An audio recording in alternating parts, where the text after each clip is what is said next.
Hi, Dave Hadfield here, and the mission today is a 4-ship fighter flight at the National Warplane Museum Airshow in Geneseo, New York. I'll fly in the missing man formation, Spitfire ship. and then break off with the P-40 for a 2-ship display with pyro, so that should be fun.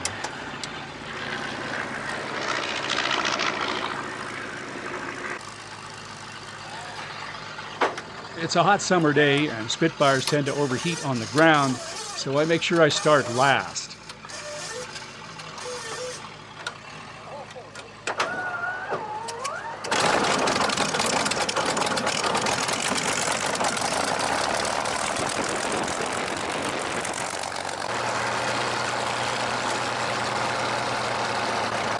One of the Vintech guys, Ray, gives me a shove to help me get out of the divot. Spitfires tend to nose over, especially on soft grass, and Geneseo has had some recent rain.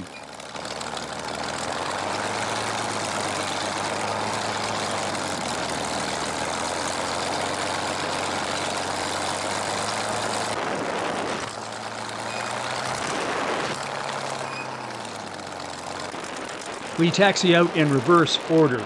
Number 4 is the P-40, number 3 is the Corsair, I'm number 2, and lead is the Mustang.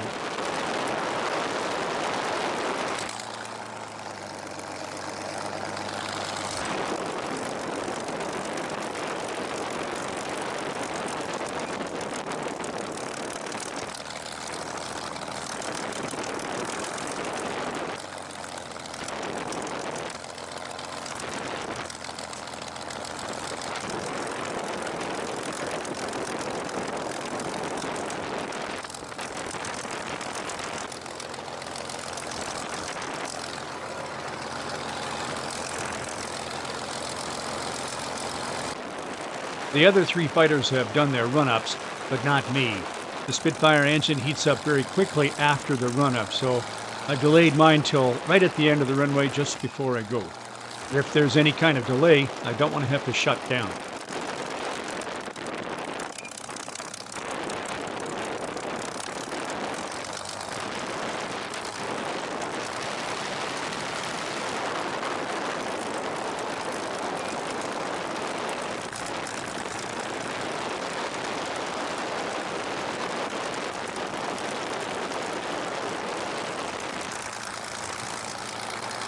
Everything in the cockpit is set for takeoff, so a quick check of prop, mags, fuel pressure, generator, and off we go, follow lead.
When lead hears 4 call airborne, he starts a left turn, and I turn inside him for the rejoin.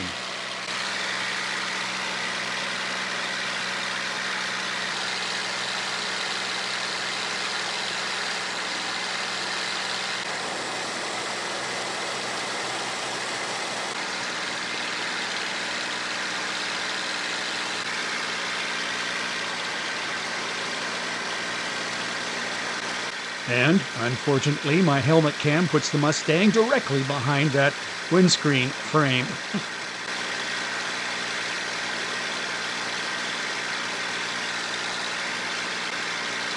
Number 3 rejoins, and number 4 is outside the view of the camera. At this point, we have about 15 minutes to kill before our time over target, so no one's coming in real close, not just yet. I should point out that this helmet cam I'm using is slightly wide angle. We're closer than we appear on the screen.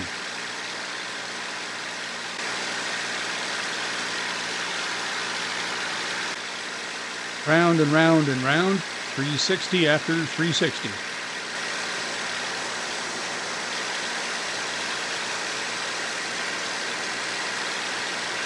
Finally, we begin the run in.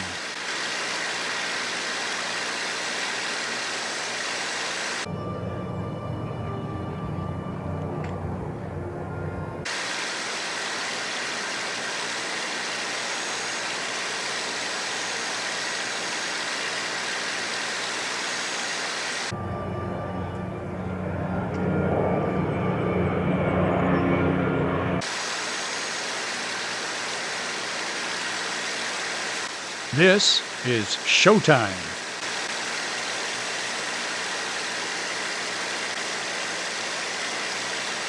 Lead gives the count. 3, 2, 1, pull.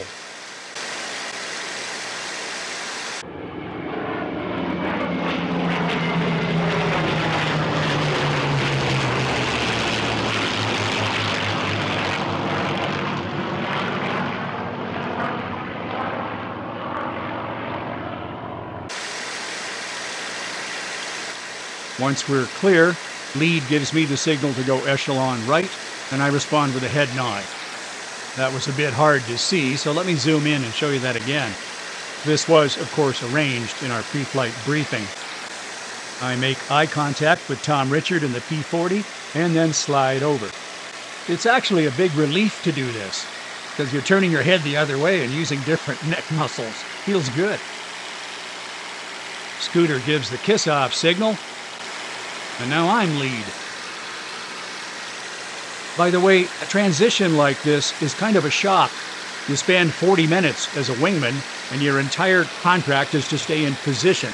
You are not talking on the radio, your situational awareness is a bit secondary, and all of a sudden you've got the lead. Where am I? Where am I going? The solution, of course, is to brief the flight and then fly the brief. And that was for Tom to take the lead here. He has a lead pilot qualification for airshow displays, and mine is just that of a wingman. He reacts to my signal, and once he moves forward from the 3 o'clock position, he's the boss. We don't use the radio for this. The Corsair is doing its display at the moment. Want to keep the airshow frequency clear. So here we are, back again with that framework in the way. Sorry about that. That's just the camera's view. My eyeballs have a clear line of sight, more or less. Now, more holding. We're waiting for the Corsair to finish its display and then the Mustang to do some passes before we'll get called in.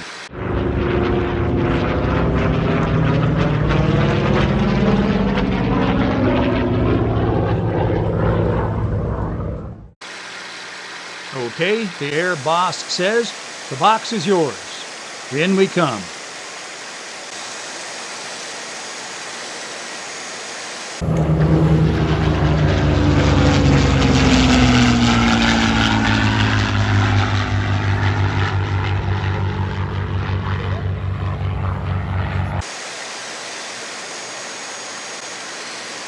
A quick formation change.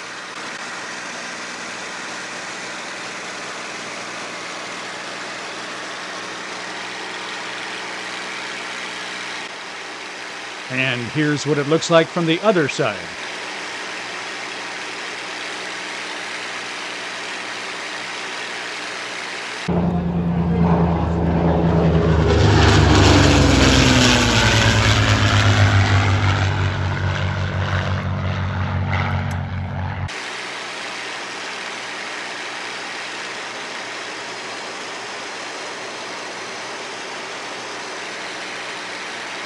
Back to left echelon to set up for the break. Here we go, ladies and gentlemen.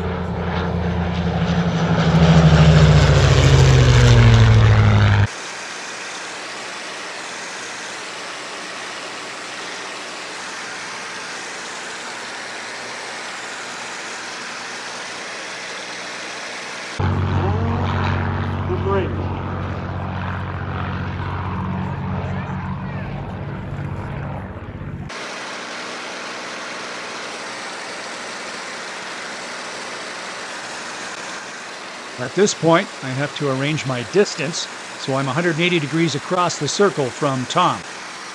And there he is. There's no math for this. It's just the Mark I eyeball.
I was asked afterwards if I could feel the detonations flying by, but the answer is no.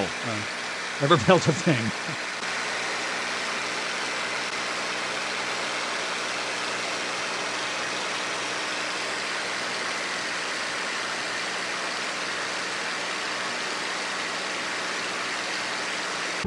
The Spitfire's after.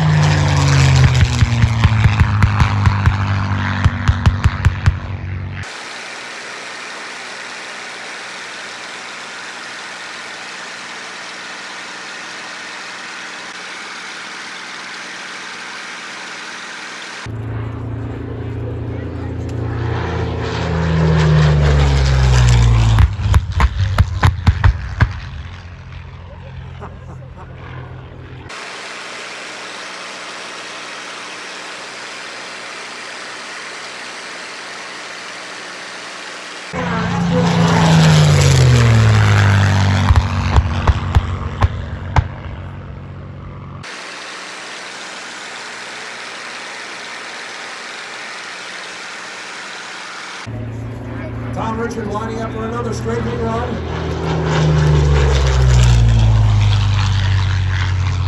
That was an observation pass, as you can tell.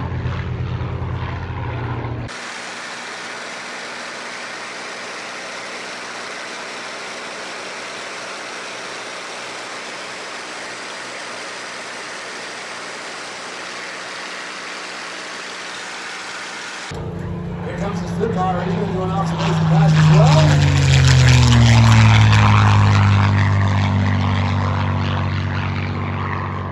All right, that was last pass. Now it's time to land this thing. So, a steep pull up to get the speed back below 160, extend the gear, double check that the rad flaps are open, check for 2 green lights, which you can't see because they're behind the G meter, hood open, power back, look for Tom, make sure the spacing is good. A gump check, gas, undercarriage, mixture, pitch, and finally flaps. Check the flap indicators. It's all or nothing in a Spitfire. And keep a shallow, continuous descending turn to the runway so that you can keep it in view. Speed at least 110 while I'm slipping off some altitude in the turn, aiming for 90 when we're over the fence.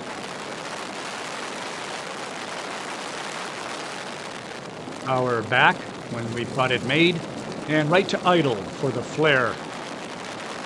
3-point attitude because the field is wet. Eyes left, right, stay in the middle. Hold it off until it's ready.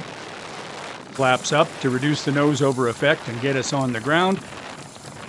Stick hard back and stay out of the beam field.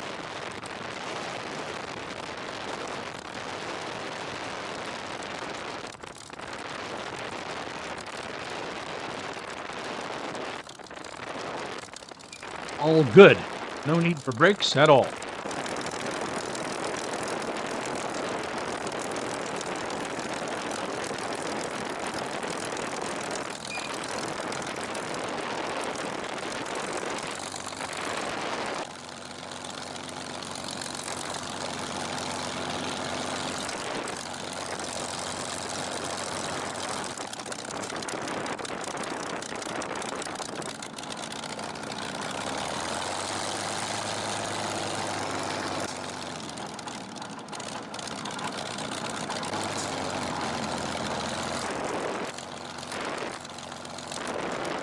They do a great job at Geneseo, letting people get close so they can hear and smell the fighters. But you sure don't want to hit anyone, and have to be very, very alert.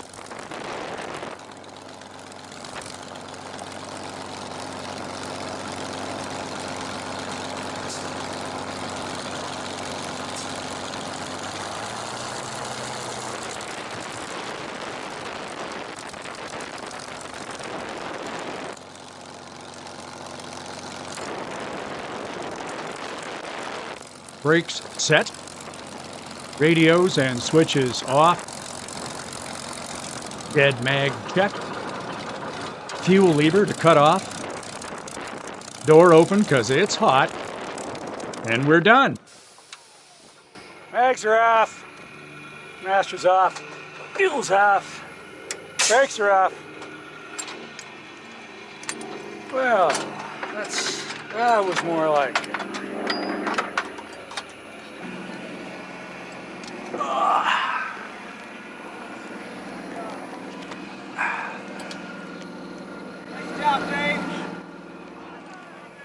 Thanks, Joe. I missed ya.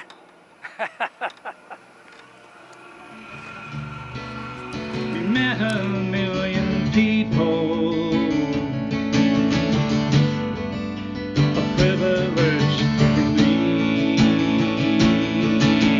Rising from the land that stood alone against the night, known by only the few. Where would we be now if they'd lost the precious fight? But her beauty and her power rang true.